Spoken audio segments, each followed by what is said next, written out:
أعوذ بالله من الشيطان الرجيم بسم الله الرحمن الرحيم السلام عليكم ورحمة الله وبركاته الحمد لله رب العالمين وبه نستعين اللهم صل على سيدنا محمد النبي الأمي وعلى آله وصحبه وسلم رب اشرح لي صدري ويسر لي أمري واحلل عقدة من لساني يفقه قولي ولا حول ولا قوة إلا بالله العلي العظيم إلهي أنت مقصودي ورضاك مطلوبي أعطني محبتك ومعرفتك. Alhamdulillah wa syukurillah. Pertama sekali kita bersyukur kehadirat Allah Subhanahu wa ta'ala yang telah mencipta kita, memberikan kelangsungan hidup bagi kita dan melempah dan mengurniakan kepada ke atas kita ini dengan nikmat-nikmatnya yang sangat banyak. Mudah-mudahan segala nikmat-nikmat itu sentiasa dikurniakan kepada kita dan dijadikan kita orang-orang yang bersyukur. Mudah-mudahan dengan berkat syukur Allah Subhanahu wa ta'ala bukan saja mengekalkan nikmat-nikmat yang sedia ada ini, malah ditambah lagi dengan nikmat-nikmat yang lain. Dan insyaAllah pada malam ini akan diteruskan lagi pengajian kitab Sairus Salikin karya Syekh Abdul Samad Al-Falimbani rahmatullah alaih.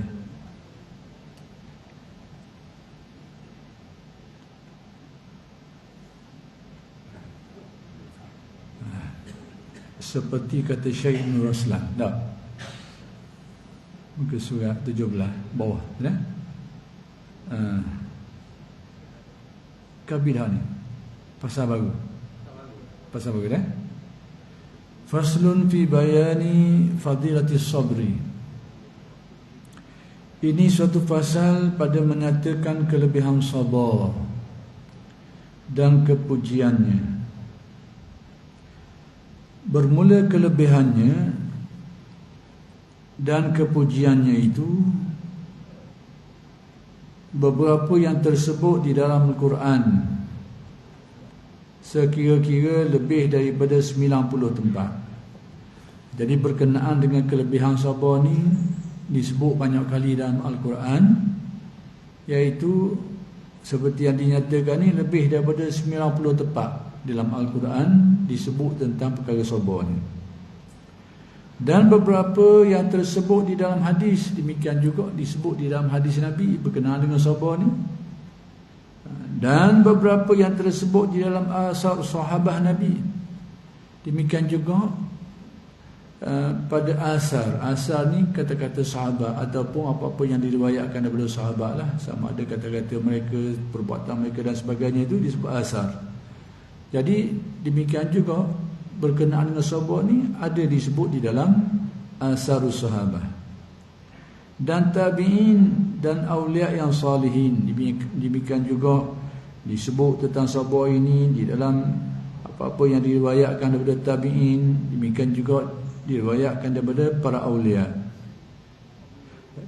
Dan setengah daripada kepujiannya itu firman Allah Ta'ala, yakni di antara kelebihan-kelebihan sabar ni disebut dalam firman Allah, iaitu a'udzubillahi minasyaitonirrajim wa ja'alna minhum a'immatan yahduna bi amrina lamma sabaru.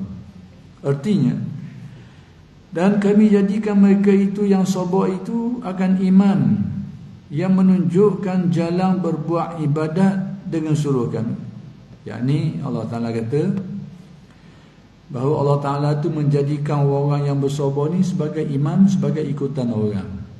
Sebab orang yang boleh menjadi ikutan ni tak mudah kok. Dia kena ada ciri-ciri dan sifat-sifat, antaranya dia kena ada sifat sabar yang tinggi.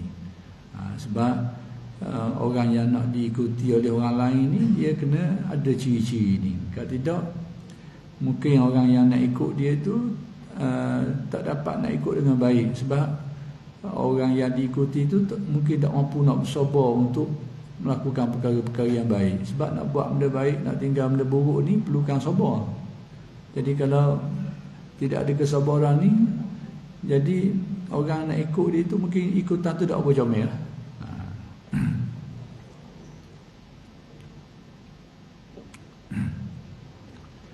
Jadi akan imam yang menunjukkan jalan berbuat ibadat. Jadi imam ataupun ikutan orang yang nak tunjuk ke orang, dengan nak mengajar ke orang, nak beritahu ke orang tentang hal-hal yang berkaitan dengan pelaksanaan ibadah dan sebagainya itu.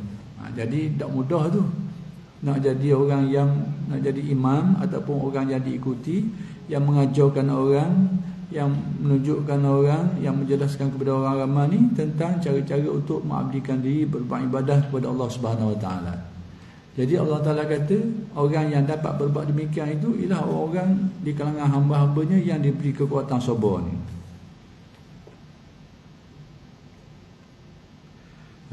Tatkala sabar mereka itu, jadi mereka ni mendapat kedudukan sebagai imam, sebagai orang yang diikuti ni kerana mereka ni antaranya cirinya memiliki sifat sabar ni. Dan lagi firman Allah Taala, wa tammat kalimatu rabbikal husna ala bani Israila bima sabaru. Artinya, dan telah sempurna perkataan Tuhanmu, perkataan di sini ketetapanlah, yang terlebih baik atas Bani Israel dengan sebab sabar mereka itu. Jadi disebut dalam ayat ni telah sempurna perkataan atau ketetapan Tuhan yang baik ke atas Bani Israel. Bani Israel ni hari ni disebut Yahudi lah. Sebab Yahudi ni memang bangsa ni dari satu segi memang bangsa yang cemerlang lah asalnya. Bangsa yang ada banyak kelebihan. Allah Ta'ala jadi gitu dah. Tapi mungkin disebabkan kerana ada sifat-sifat tak berapa comel, ada juga sifat-sifat tak berapa comel itu, akhir sekali bangsa ni jadi bangsa yang buat banyak masalah. Tapi dari segi kelebihan, memang bangsa ni banyak kelebihan. Kelebihan antaranya ramai di kalangan Nabi-Nabi dan Rasul-Rasul tu diutuskan dari kalangan mereka ni. Ramai. Cuma tadilah kerana beberapa kaedah yang ada pada mereka ni, akhir sekali bangsa ni akhir sekali berakhir menjadi masalah lah. Menjadi masalah. Kalau kita tengok sejarah umat ni, dia telah melakukan kerosakan yang berat-berat. Antaranya mereka bunuh Nabi-Nabi dan Rasul-Rasul yang diutuhkan kepada mereka itu. Mereka bunuh sekarang. Jadi mereka ni telah ditipu musibah lah. Dan dalam sejarah kita tengok bangsa ni dia tak ada negara. Sebelum adanya negara lain ini, dia tak ada negara. Dia tak ada negara dia. Baca sejarah dia numpang-numpang negara orang. Bangsa Yahudi memang tak ada negara. Ada kediang-kediang ni ya ni, pada kurun ke-20 ni ya. Baru timbul negara Israel itu pun kita nampak adalah dengan hikmah Allah Ta'ala juga. Hikmah Allah Ta'ala menjadikan mereka itu berkumpul, bertopok di tempat tu. Tapi sebelum ni sejarah dia menjadi macam pelarian lah. Lari dengan tergawa sekali. Duduk negara Eropah tu, negara tu, lari situ. Ke China, ke Malaysia pun dia pernah lari ni. Ada dulu. Kalau pergi ke Pulau Pinang tu, ada lagi kubur orang Yahudi ni. Satu ketika dulu ada masyarakat Yahudi, tapi dia larilah. Dia mereka ni macam tak ada tempat tertentu. Kedua baru ada negara dia. Ya, sebab Inggeris, Pakatan Inggeris dan sebagainya lah. Dengan tu pergi negara ke dia tu. Tapi negara ni, kelompok Yahudi ni, sekalipun dia tak ramai mana banding bangsa lain, tapi kemampuan dia tu besar. Dia penguasaan dia tu, pengaruh dia tu besar sampai sekarang. Dari segi ekonomi, dari segi politik, memang Allah Ta'ala jadi baka cemerlang dari segi tu, jenis ni. Tapi ada beberapa pengajahan dia tak tahan. Beberapa pengajahan dia tu lah tak tahan. Dia bunuh Nabi-Nabi, dia bunuh Rasul. Itu tapi kita akan tengoklah perjalanan. Sebab tu orang-orang Yahudi sendiri sebenarnya dia orang yang ahli agama ortodok dia tu, orang lama-lama dia tu, dia tak senang hati dengan penubuhan negara Israel ni. Dia tak suka. Pada keyakinan mereka ni, Allah Ta'ala sudah tetapkan mereka ni tak ada negara.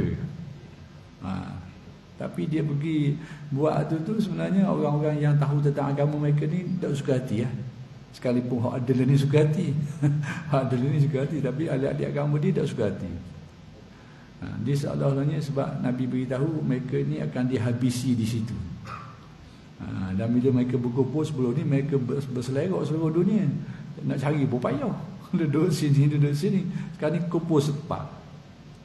Sebab tu dan hadis-hadis pun memberitahu tentang pengakhiran kelompok Yahudi ni. Sampai satu tahap mereka ni akan diburu. Sampai tahap tak ada tempat nak lari, tak ada tempat nak selindung, kecuali seperti yang disebut dalam hadis tu, hak dapat selamatnya, hak dapat berlindungnya, sehingga orang dapat melindungkan diri, hak berlindung di belakang sejenis pokok panggil pokok gharqad. Gharqad ni ada satu jenis pokok panggil pokok Yahudi lah. Jadi pak-pak lain pergi mana-mana tak boleh nak tutup, bocor, orang tahu. Cuma selamat dia duduk di belakang pokok gharqad. Dan dikatakanlah mereka ni sedang menanam dengan sejumlah yang banyak pokok ni sekarang di negara Yahudi tu. Jadi mereka pun ada wahyu juga. Yahudi ni termasuk masyarakat, termasuk umat manusia yang ada wahyu, terima wahyu. Cuma dia tak ikut atau dia bersuai, dia selaweng sebahagiannya. Tapi sebahagiannya adalah ni Bani Israel. Tapi nak kabarnya ayat ni, ayat Quran khabar bahawa mereka ni pernah mendapat telah ditetapkan Allah tentang kebaikan bagi mereka ni disebabkan kena sabar. Bangsa ni satu ketika dulu memang cemerlang. Tapi akhir zaman ni dia jadi masalah sekalilah, buat masalah. Yahudi ni banyak hak kacuk pun ada. Jangan kita ingat Yahudi asli tu hak kacuk pun banyak. Dia kacuk dengan orang Afrika pun ada. Kacuk dengan Cina pun ada. Kacuk dengan India pun ada. Dia belakang ni payah nak kenal. Kalau keluarga Maya daripada India tu, memang itu keluarga Yahudi lah. Dan banyak di Eropah tu jelas lah, tak terang sikit. Ni kacuk dengan orang Asia ni.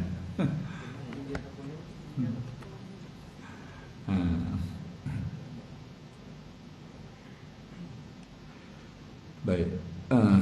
Dan lagi firman Allah Ta'ala, وَلَنَجْزِيَنَّ الَّذِينَ صَبَرُوا أَجْرَهُمْ بِأَحْسَنِ مَا كَانُوا يَعْمَلُونَ.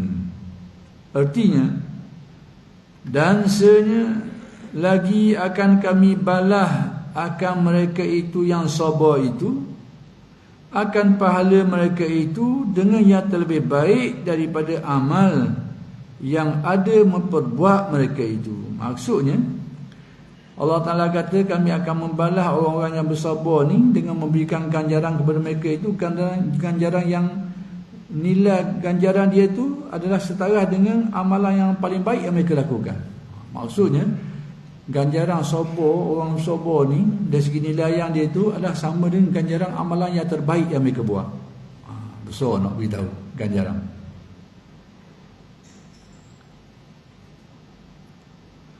Dan lagi firman Allah Ta'ala, innama yuwaffas sabiruna ajrahum bighairi hisab. Artinya hanya disempurnakan orang yang sabar itu akan pahalanya dengan tiada dapat dikira-kirakan banyaknya. Jadi ayat lain pula beritahu, yakni diberikan ganjaran orang yang bersabar ni dan dilengkapkan atau disempurnakan ganjaran mereka itu sekadar mana? Sekadar yang tidak dapat nak dikira jumlah itu. Kalau kita tengok gaji tak ada hak. Gitu dia. Gaji tak mati. Nilai yang gaji itu dia tak dapat nak tentukan kerana banyak dah lalu. Maka demikianlah Allah Ta'ala beritahu kepada orang yang bersabar nak menyatakan kelebihan. Dalam masa yang sama nak memberi dorongan kepada kita supaya berusahalah untuk memiliki sifat sabar ni. Kerana mereka ni akan disempurnakan ganjaran mereka itu dengan ganjaran yang disifatkan sebagai tak dapat nak dikira kerana banyaknya. Dan lagi sabda Nabi sallallahu alaihi wasallam, Itu yang tadi itu merupakan sebahagian daripada ayat-ayat Al-Quran yang menyebut tentang sabar. Sekarang disebut pula di dalam hadis Nabi sallallahu alaihi wasallam, ma utiya ahadun ata'an khairan minas sabri, rawahul Bukhari wa Muslim. Artinya, tiada diberikan seseorang pemberian yang terlebih baik dan yang terlebih luah daripada, luah ni besar lah, daripada sabar. Jadi hadis ni beritahu tidak dikurniakan kepada seseorang tu dengan suatu kurniaan yang dikira lebih baik selain daripada sabar. Nak kabarnya, orang yang diberikan kekuatan oleh Allah untuk sabar tu sebenarnya dia telah mendapat satu pemberian yang paling baik. Tak ada hak dapat dibandingkan dengan dia. Kita mungkin kita tengok kok lain. Pemberian paling baik ni menurut cita rasa masing-masing lah.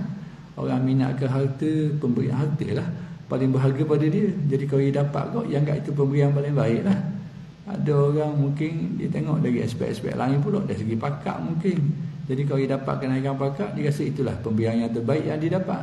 Maka demikianlah macam-macam ragam manusia ni. Tapi hadis Nabi beritahu, pemberian yang paling baik sekali bila seseorang tu diberi kekuatan untuk bersabar.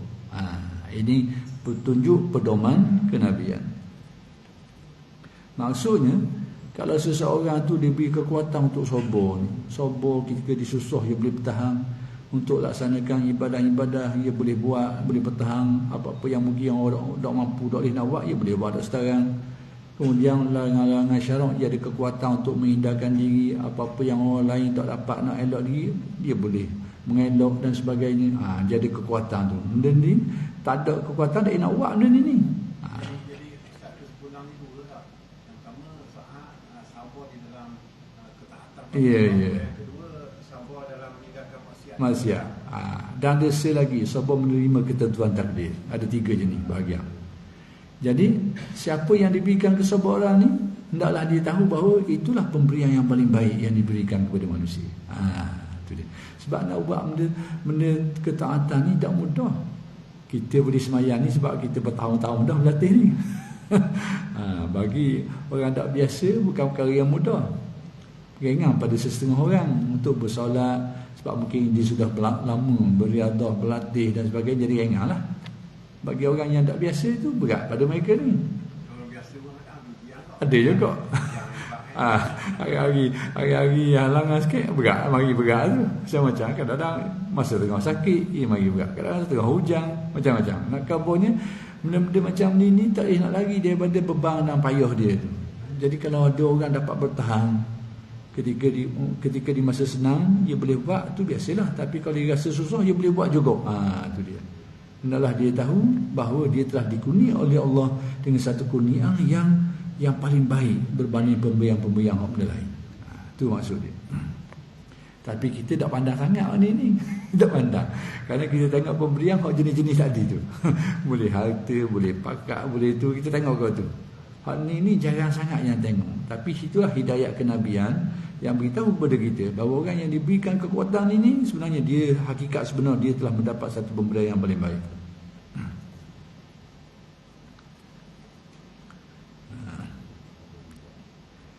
Meriwayatkan hadis ini Bukhari dan Muslim. Yakni hadis ini diriwayatkan oleh Imam Bukhari dan Imam Muslim.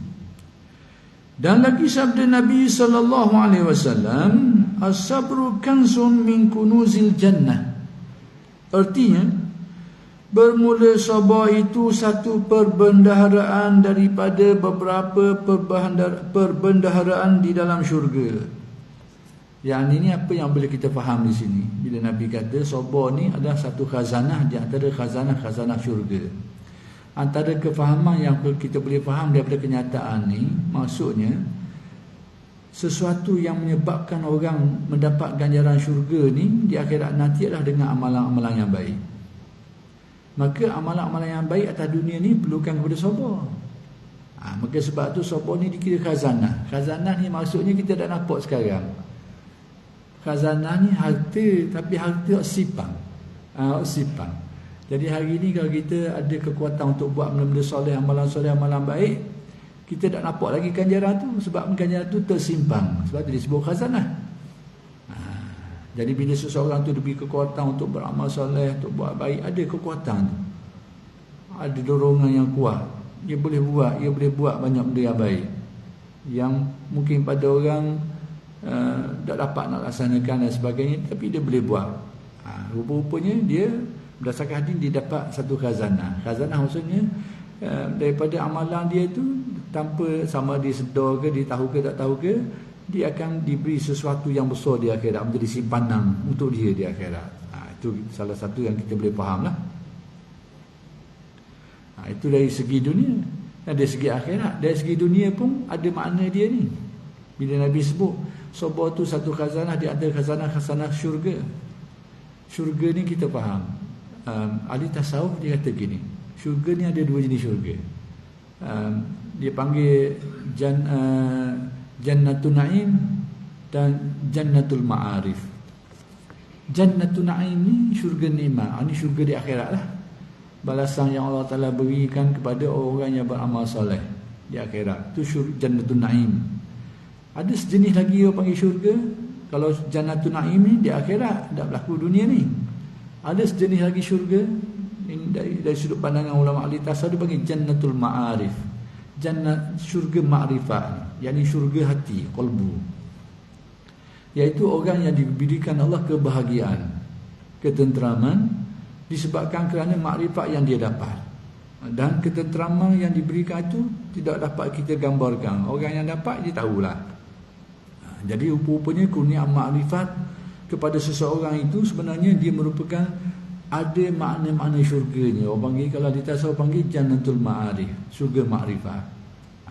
Jadi mereka ni sudah mendapat sebahagian. Kita fahamlah apa arti syurga. Syurga sebenarnya nikmat, kebahagiaan, kenikmatan.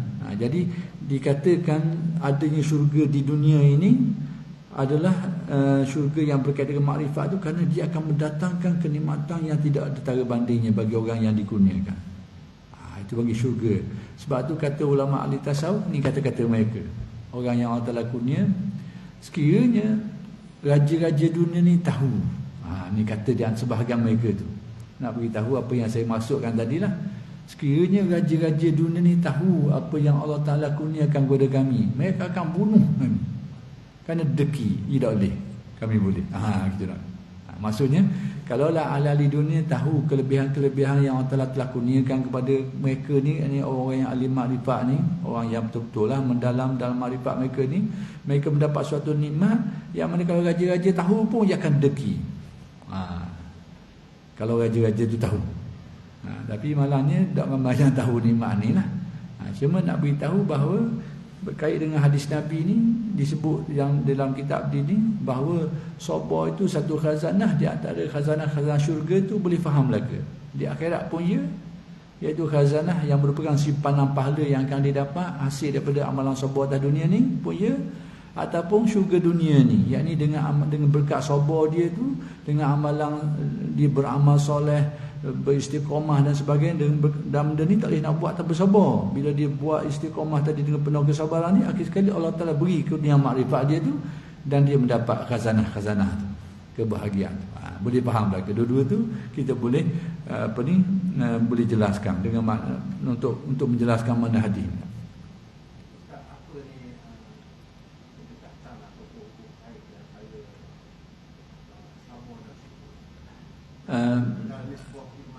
Ya, sebab tu Syekh ni kebor separuh-separuh. Sabar ni separuh iman, syukur separuh iman. Maksud separuh iman tu, iman ni dalam faham Ahlussunnah wal Jamaah, kita kena faham bahawa iman ni dia asalnya tasdik dalam hati, atau iman asal.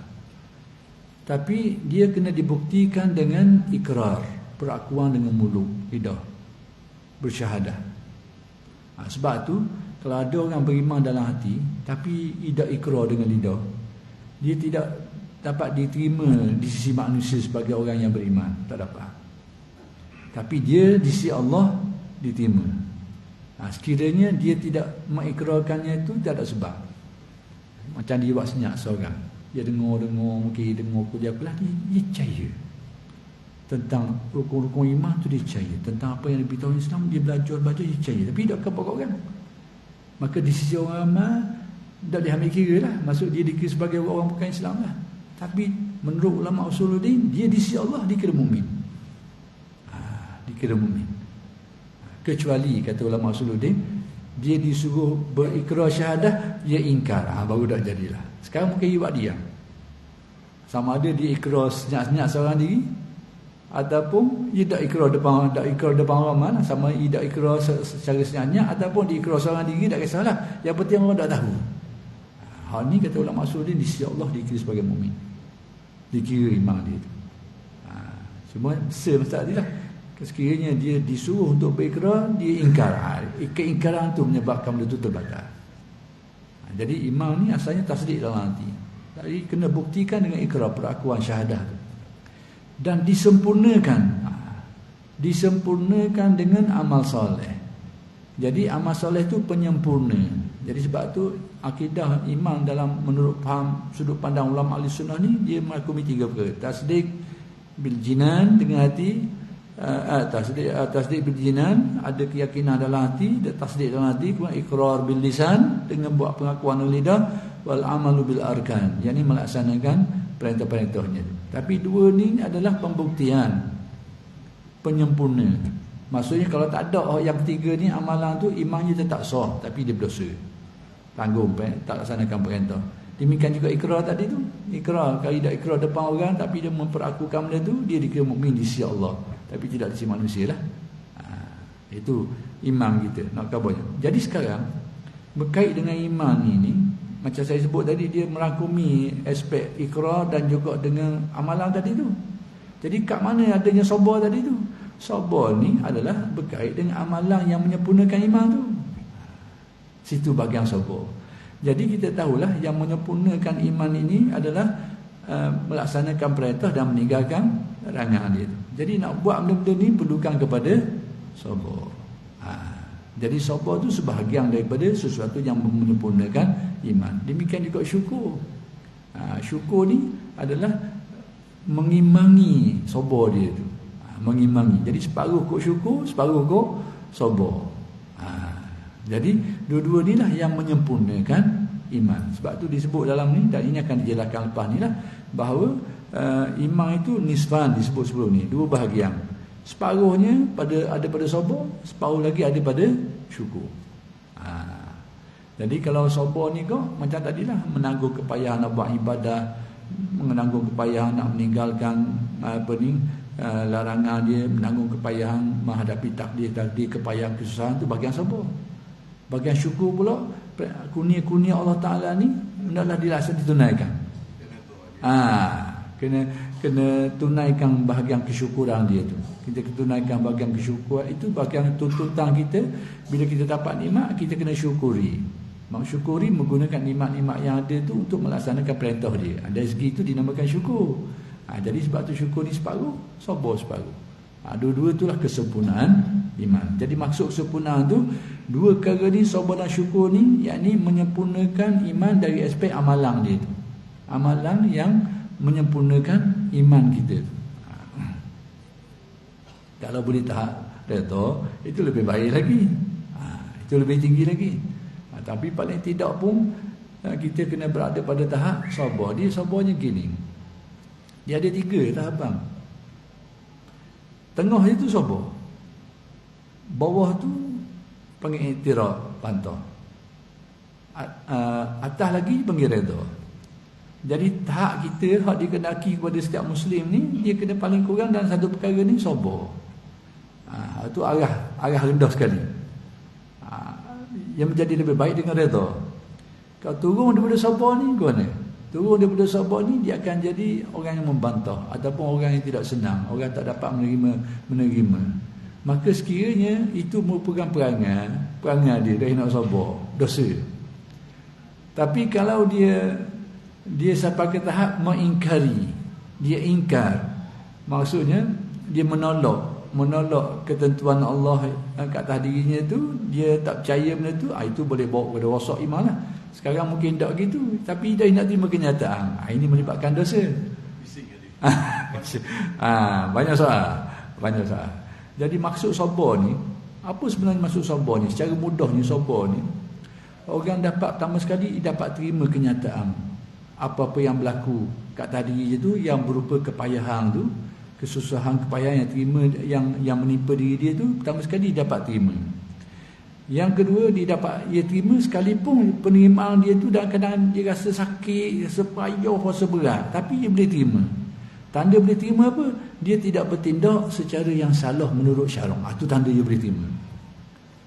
Itu tanda bahawa dia boleh terima kepayahan tu sekalipun dia rasa perih, rasa susah, rasa tak puas hati, sakit, tapi dia boleh tahan benda tu sampai ke tahap mana? Sampai tahap dia tidak melakukan perbuatan yang melanggar syarak. Itu bagi sabar. Contoh ke mana?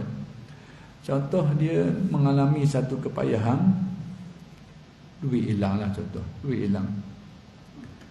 Contoh duit hilang, memang dia sedih.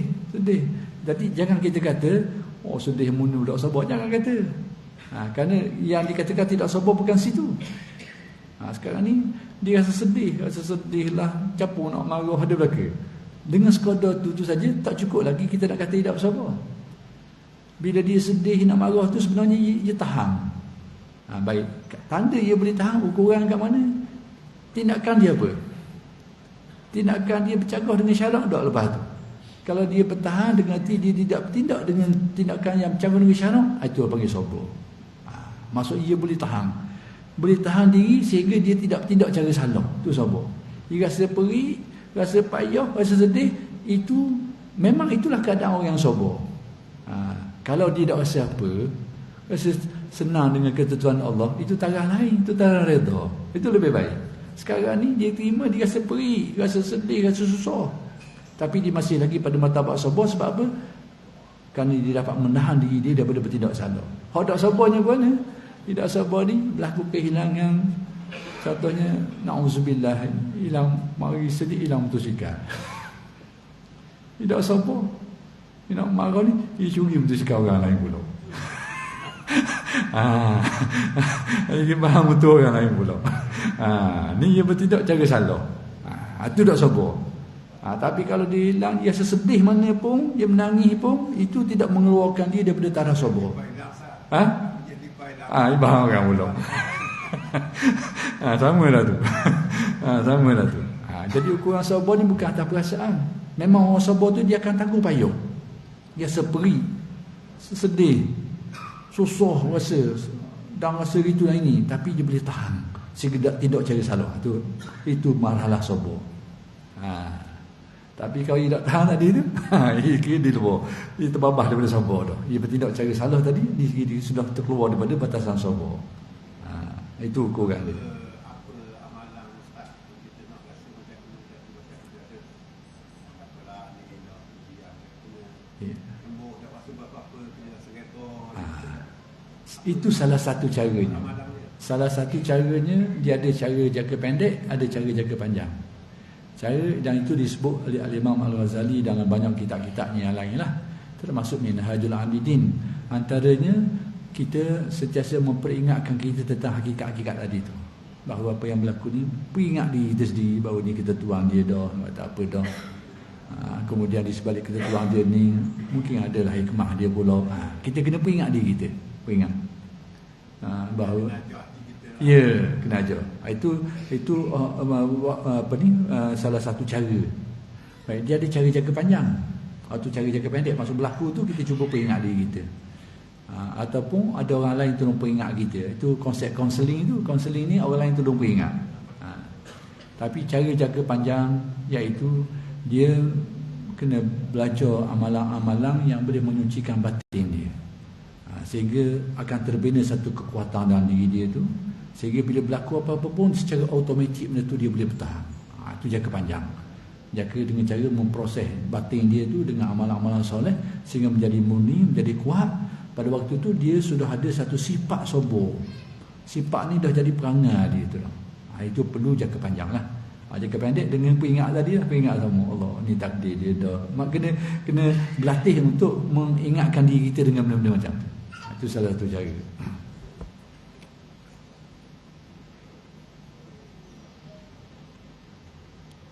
Ada juga cara-cara yang diajarkan. Biasanya bila kita menghadapi satu kepayah ni, akan ada ambil kesempatan lah keadaan kita tu. Macam kita menanggung kepayahan ni, akan selalunya akan ada menemari celah untuk menghura-harakan lagi kita. Dan kita tahulah yang celah tu bukan benda lain lah, kecuali syaitan lah. Celah. Dia mari nupak. Dia mari celah. Maka sebab itu salah satu panduan kalau dia mari celah ni caranya berwudu.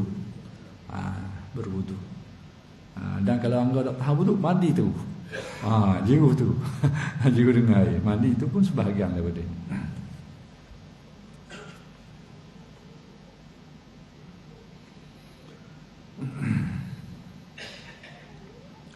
Dan lagi sabda Nabi sallallahu alaihi wasallam, min aqalli ma utitumul yakinu wa azimatus sabri wa man utiya hafizahu minhuma wa man utiya hifzuhu minhuma lam yubali bima fatahu min qiyamil laili wa siyamin nahar.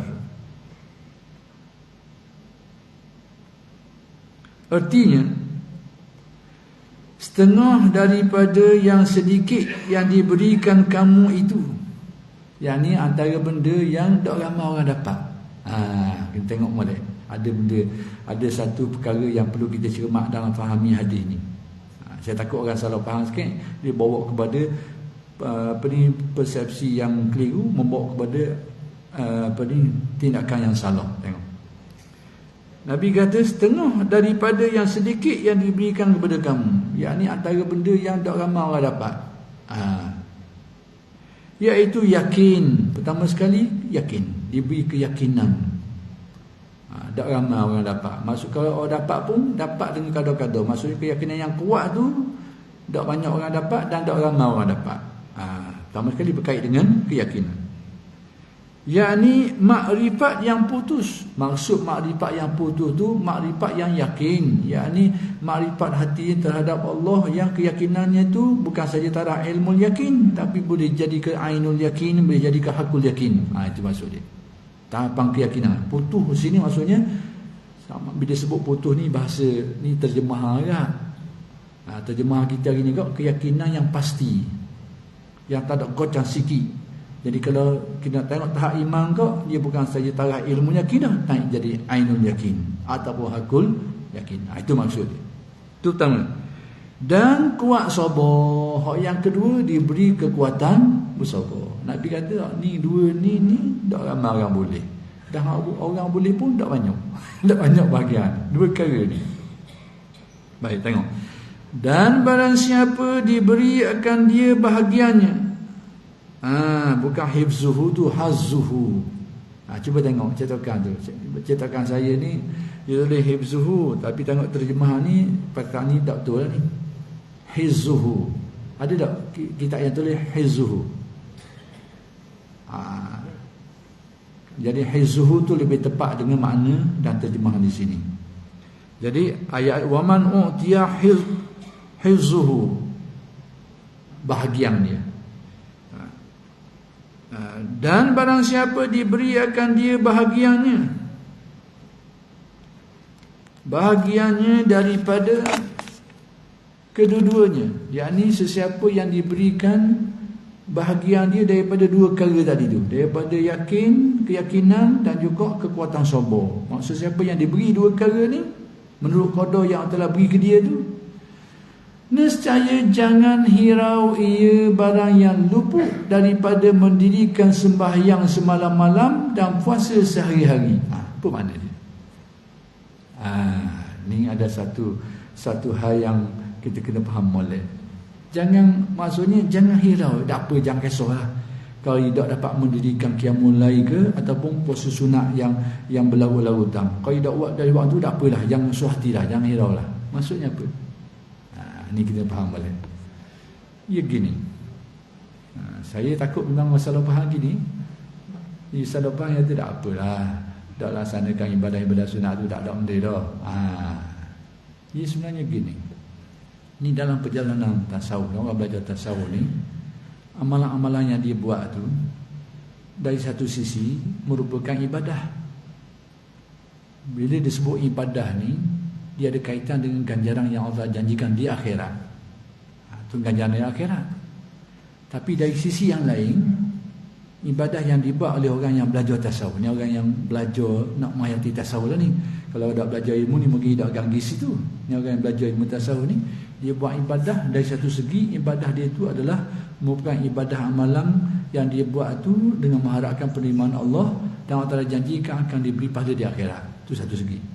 Segi yang kedua, orang yang belajar ilmu tasawuf ni, dia buat ibadah ni, dia mengharapkan satu kurnia Allah yang benda tu berlaku di dunia ini, iaitu panggil waridat.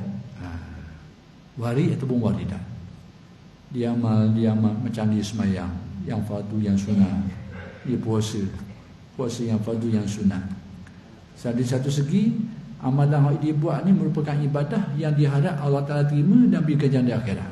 Satu.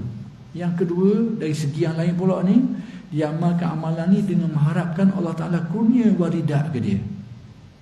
Waridat tu, antara warid ni adalah berbentuk kurnia yang bersifat dalaman kita ni, termasuklah yakin dan sabar ni.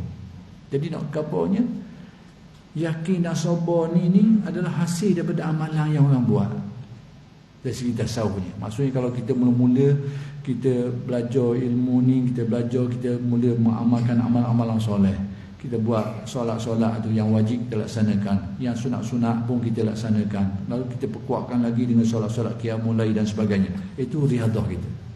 Demikian juga kita puasa, waktu bulan Ramadan kita laksana, kemudian kita berlatih sikit-sikit yang sunat-sunat, puasa-puasa sunat juga Isnin kami berlatih sikit-sikit.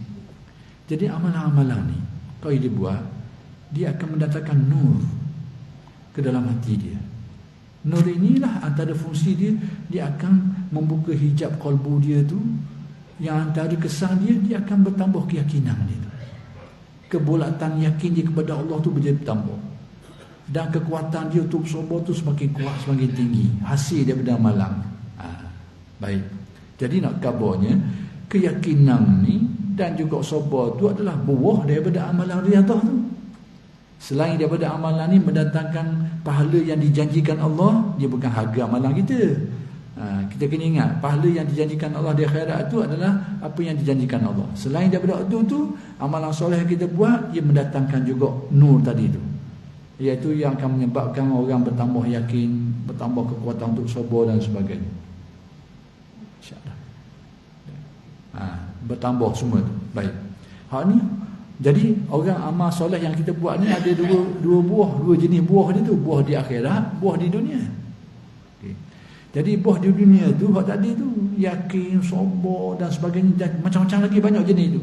Jadi sekarang ni Nabi kata, sesiapa yang diberikan buah tadi tu, orang tanam pokok nak ambil buah dia, maka Nabi kata sesiapa yang diberikan buah ni, diberikan keyakinan, diberikan sabar, sekiranya dia terlepas daripada melaksanakan hal-hal yang amalan tadi tu, yang amalan yang sunat. Jangan sebut amalan wajib pula. Wajib tu waktu tak ada pilihan.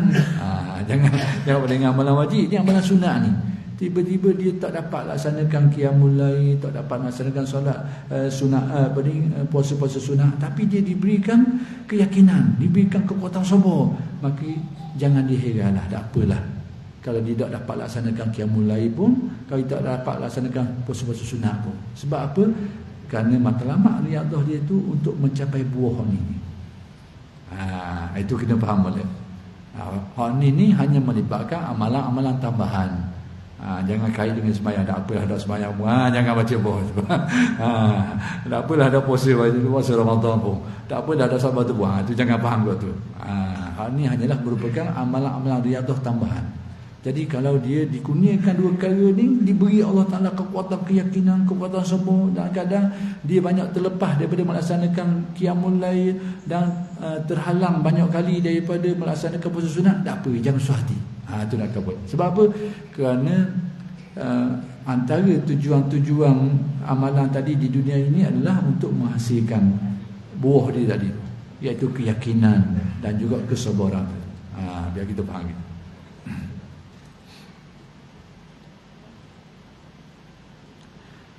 Dan lagi ditanyai oleh orang akan Nabi sallallahu alaihi wasallam, yakni ada orang tanya Nabi pula daripada kesempurnaan iman. Jadi orang tanya Nabi tentang kesempurnaan iman.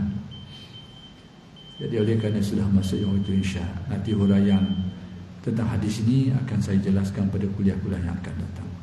Aqulu qawli hadza wa astaghfirullahalazim li wa lakum. Assalamualaikum warahmatullahi wabarakatuh.